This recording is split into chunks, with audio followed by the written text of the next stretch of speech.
بسم اللہ الرحمن الرحیم ومن یہد اللہ فہو المہتد، اور اللہ جس کو ہدایت دے وہی ہدایت پر لاتا ہے۔ ومن یضلل فلن تجد لهم اولیاء من دونہ، اور اللہ جس کو گمراہ کر دے تو خدا کے علاوہ کسی اور کو ایسوں کا مددگار نہیں پائے گا۔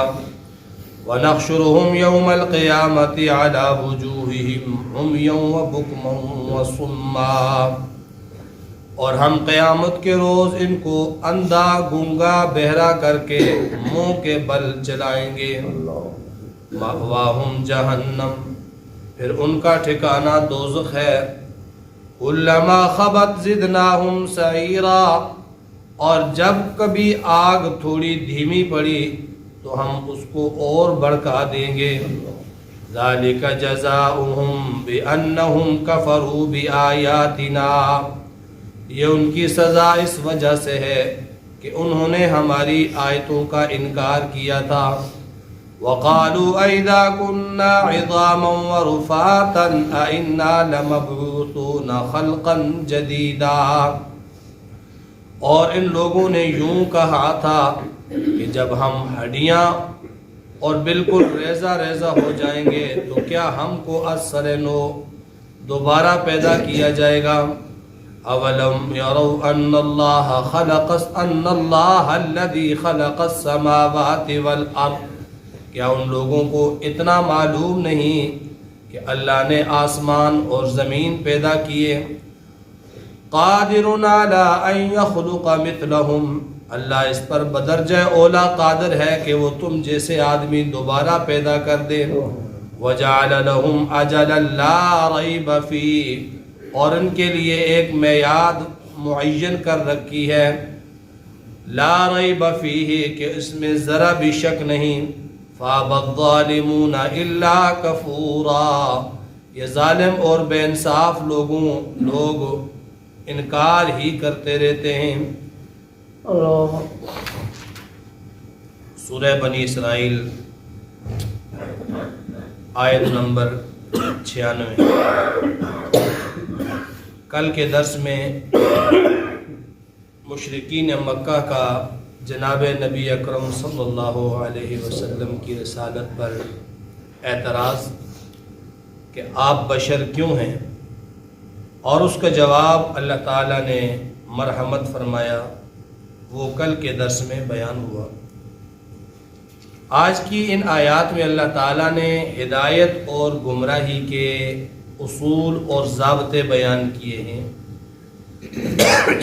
کہ ہدایت اور گمراہی کا قانون اللہ کا کیا ہے۔ تو فرمایا وَمَن يَهْدِ اللَّهُ فَهُوَ الْمُهْتَدِي، اللہ جس کو راہ پر لائے، اللہ جس کو ہدایت دے دے، فَهُوَ الْمُهْتَدِي، تو وہی شخص ہدایت پاتا ہے، وہی راہ راست پہ آتا ہے۔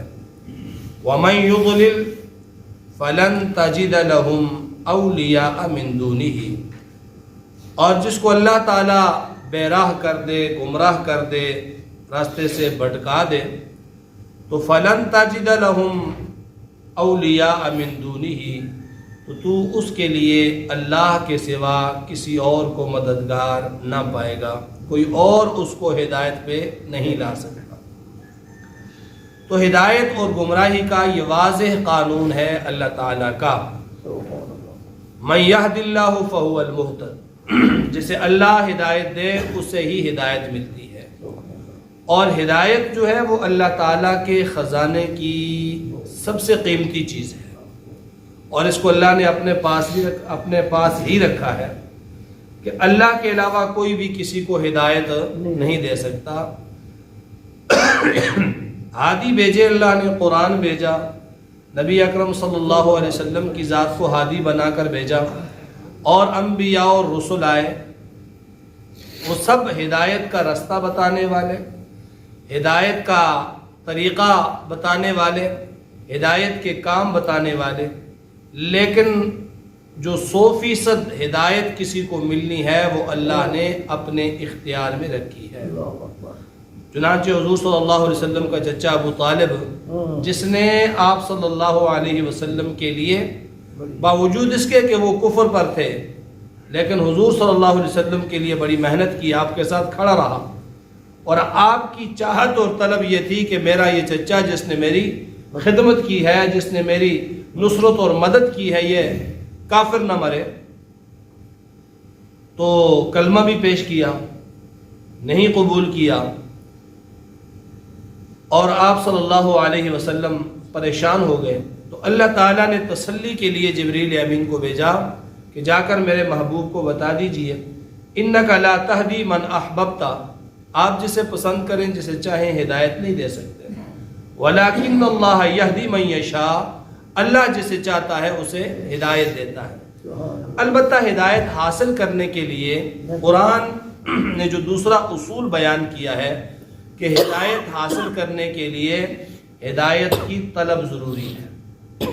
ہدایت کی طلب ہو، ہدایت کی خواہش ہو تو پھر ہدایت مل کر رہتی ہے، پھر وہ بندہ گمراہ نہیں ہوتا ہے۔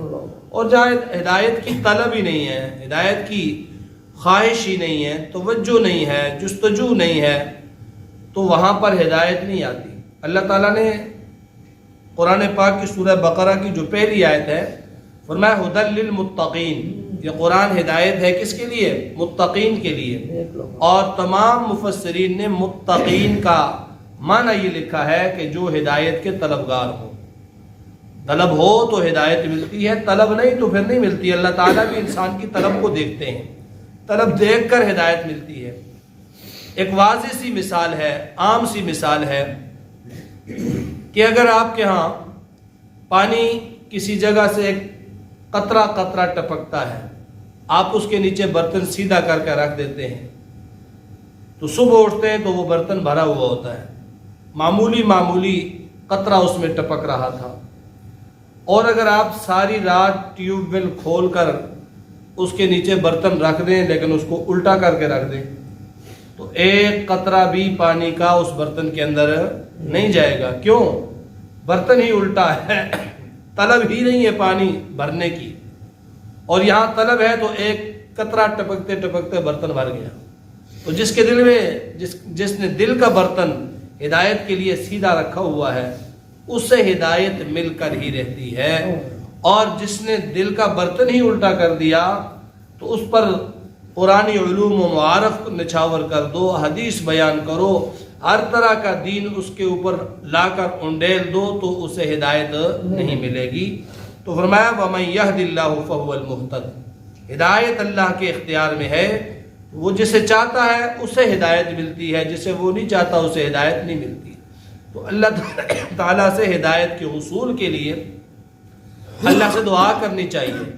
اللہ تعالیٰ سے دعا، اہدنا الصراط المستقیم، ہدایت کتنی قیمتی چیز ہے کہ ہم روزانہ نماز پڑھتے ہیں، اور 5 نمازوں کے اندر فرائض میں بھی، سنتوں میں بھی، نوافل میں بھی، تہجد بھی اگر پڑھتا ہے کوئی تب بھی ہر رکعت میں ہم جو اللہ سے دعا کرتے ہیں اہدنا الصراط المستقیم، اہدنا الصراط المستقیم، سیدھے راستے کی ہمیں ہدایت دے دے۔ تو ہدایت کا کوئی مرتبہ اور مقام تو ہے، تب اللہ نے نماز میں رکھی، اور ہر بندہ باوضو ہو کر یہ پڑھتا رہتا ہے۔ تو اس لیے ہدایت کے لیے ضروری ہے کہ انسان اپنے دل کے ظرف کو صحیح کرے، اپنے اندر طلب پیدا کرے۔ اللہ نے راستہ بتا دیا ہے، اللہ نے فرمایا کہ ہم نے جو ہے وہ 2 راستے ان کو بتا دیے، اما شاکرا اما کفورا، شکر گزاروں والا راستہ اختیار کرتا ہے تو تب یہ شکر گزاروں میں ہدایت یافتہ لوگوں میں شمار ہوگا، دوسرا راستہ اختیار کرتا ہے تو وہ کفر کی طرف چلنے والا ہے۔ وَهَدَيْنَاهُ النَّجْدَيْنِ، ہم نے رہنمائی کر دی اس کی 2 گھاٹیوں کی طرف، 2 راستوں کی طرف۔ اب اپنی چاہت سے یہ جس راستے کو اپنائے گا تو اللہ اسی کے مطابق اس کے لیے فیصلہ کرے گا۔ فرمایا وَمَن يُضْلِلْ، جسے اللہ گمراہ کر دے، بے راہ کر دے، فَلَن تَجِدَ لَهُم مِّنْ أَوْلِيَاءَ مِن دُونِهِ، تو اللہ کے سوا اس کے لیے تو کسی کو بھی مددگار نہیں پائے گا۔ اور اخروی انجام اس کا کیا ہوگا؟ وَنَحْشُرُهُمْ يَوْمَ الْقِيَامَةِ عَلَى وُجُوهِهِمْ، قیامت کے دن ہم اسے اٹھائیں گے تو یہ منہ کے بل چلے گا۔ صحابہ نے پوچھا یا رسول اللہ منہ کے بل کوئی کیسے چل سکتا ہے؟ نبی علیہ السلام نے فرمایا وہ رب جو پاؤں کے بل چلاتا ہے وہ منہ کے بل چلانے پر بھی قادر ہے، وہ چلائے گا۔ اور ایک حدیث کے اندر آتا ہے قیامت کے دن جو لوگ حساب کے لیے بلائے جائیں گے تو 3 قسم کے لوگ ہوں گے، 3 صنف ہوں گی۔ ثلاثۃ اصناف کا لفظ ہے حدیث میں۔ ایک وہ لوگ جو پیدل آئیں گے، دوسرے وہ لوگ جو سواری پہ آئیں گے، اور تیسرے وہ لوگ جو اوندے منہ کے بل جو ہے وہ گھسیٹ کر لائے جائیں گے، منہ کے بل چلا کر لائے جائیں گے۔ تو فرمایا کہ جو لوگ اللہ کی ہدایت سے بھاگتے ہیں، گمراہی کا راستہ اختیار کرتے ہیں، اللہ فرماتے ہیں قیامت کے دن ہم انہیں جب جمع کریں گے تو یہ منہ کے بل چل کے آئیں گے۔ عمیٰ و بکمًا و صمًّا، عمیٰ و بکمًا و صمًّا، اندھا گنگا بہرا، نہ دیکھ سکتے، نہ سن سکتے، نہ بول سکتے۔ مأواہم جہنم، جہنم ان کا ٹھکانہ ہوگا، پڑے رہیں گے اس میں۔ اور کلما خبت زدناہم سعیرا، جب کبھی جہنم کی آگ تھوڑی کم ہوگی، آنچ سست ہوگی تو زدناہم سعیرا، ہم اسے اور بڑھکا دیں گے۔ ذالک جزاؤہم بانہم کفروا بآیاتنا، یہ سزا ان کو اس وجہ سے ملی کہ وہ اللہ کی آیات کا انکار کرتے تھے، اللہ کی آیات کو مانتے نہیں تھے۔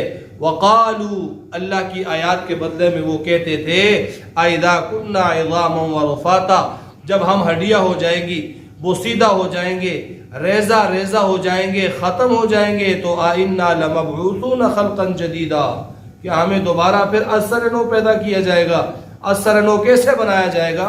فرمایا وہ ہماری آیات میں اس طرح کے اعتراض کرتے تھے، سوال کرتے تھے۔ اولم یروا ان اللہ الذی خلق السماوات والارض، انسان کے مرنے کے بعد دوبارہ زندہ کرنے پر اعتراض کرنے والے، ذرا تو سوچ یا ذرا دیکھ تو فکر کر، اللہ وہ ذات ہے خلق السماوات والارض، جس نے آسمان بھی بنائے، جس نے زمین بھی بنائی، آسمانی نظام بھی بنایا، زمینی نظام بھی قائم کیا۔ قادر علی ان یخلق مثلہم، وہ قادر ہے اس بات پر کہ تیرے جیسا انسان دوبارہ بنا دے۔ جب وہ آسمان اور زمین بنا سکتا ہے تو بنانا کون سا مشکل ہے۔ وجعل لهم اجلا لا ریب فیہ، اور ان کے لیے ایک میعاد معین کر رکھی ہے، ذرا بھی اس میں شک نہیں۔ فابى الظالمون الا کفورا، سب کچھ بیان کرو لیکن کافروں کے انکار ہی میں اضافہ ہوتا ہے کہ وہ انکار ہی کی طرف چلتے رہتے ہیں۔